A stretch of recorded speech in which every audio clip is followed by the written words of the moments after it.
Alright, so let me start off by telling you what happened. I was fishing down in Tampa with Fat Fish Kayak. Shout out to Derek B. And we were going through the mangroves. Now, we're fishing the mangroves all day, but these particular set of mangroves were filled with spiders. I'm talking about filled with spiders. I'm outnumbered 1,001, easily 1,001. Okay, so we're going through, and I'm keeping my eye out for them. I'm bobbing and weaving like they throwing punches. I'm just not trying to have a spider crawl on me or be walking around on the yak and I don't know about it. It's one thing if I could see it and I could flick it off or I could smash them, but if I can't see them, then I can't do anything about it. Just so you know that I wasn't going like like a little girl, all frantic, crazy and everything about these spiders. No, my seat was raised to the high position. It was elevated high. I'm not used to this, okay? So I was going straight through the middle and I seen this big old branch just hanging down towards the middle of the water. Now at the end of this branch was just infested with spiders. Okay, so I'm like, all right, cool, I see it.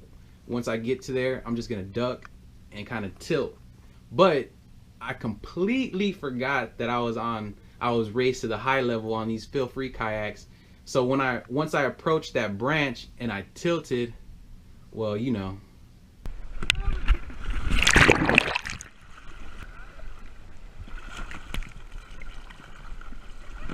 there I go.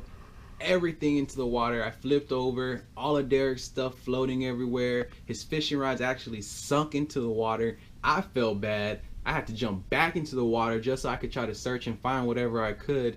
Luckily, I was able to recover all of his stuff minus a couple water bottles, even his fishing rods, where I had to actually walk in that water where I ain't gonna lie, I was kind of scared.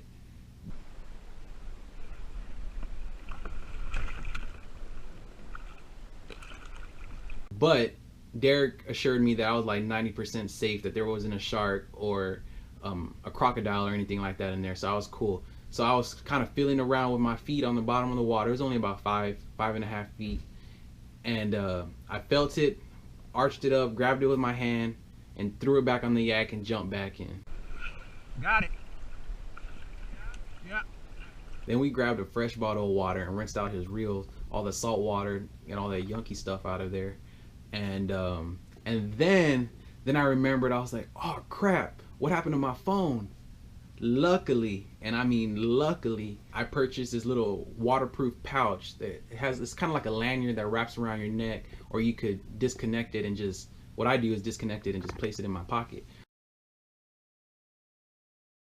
Well, anyways, I put my phone in there, and well, when I flipped, my phone stayed completely dry. Obviously I forgot about it while in the midst of all that chaos, but once I remembered, I checked it out and it was completely dry. No, not even a little tad of water in there, nothing.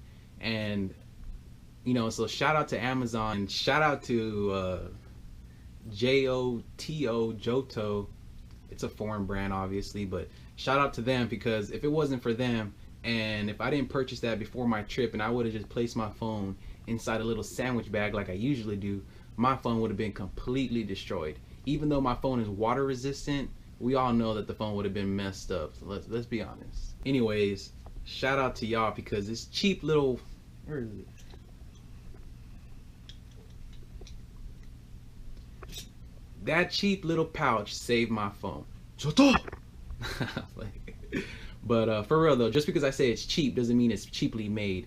I've been using this thing for about over a year now, since the trip I believe, and it's holding up fine. I use it every time I'm out on the water, and actually the best part about this pouch, my favorite thing about it, is that it allows me to answer phone calls while I'm out on the water with the phone being in the pouch.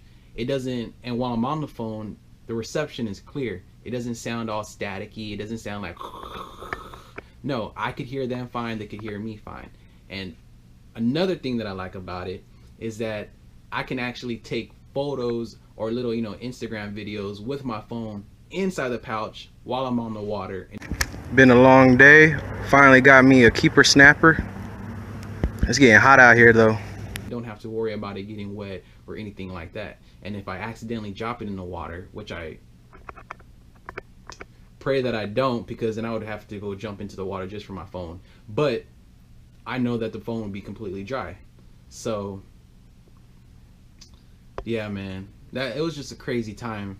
That was a crazy adventure, and it was a fun trip. I'm glad that my phone stayed safe, and I hope y'all enjoyed this story time. Hope it was a little enjoyable, a little funny. If y'all want to see the full clip of me actually flipping into the water and having to gather all that stuff, go ahead and drop a comment down below, and I'll see if I can make a little video of that situation. If you're interested in this little pouch, a waterproof pouch that will keep your phone dry on the water, I'll leave the link down below in the description. And yeah, man, if y'all like this story time, go ahead and give me a thumbs up, and let me know if I should do some more in the future. Peace.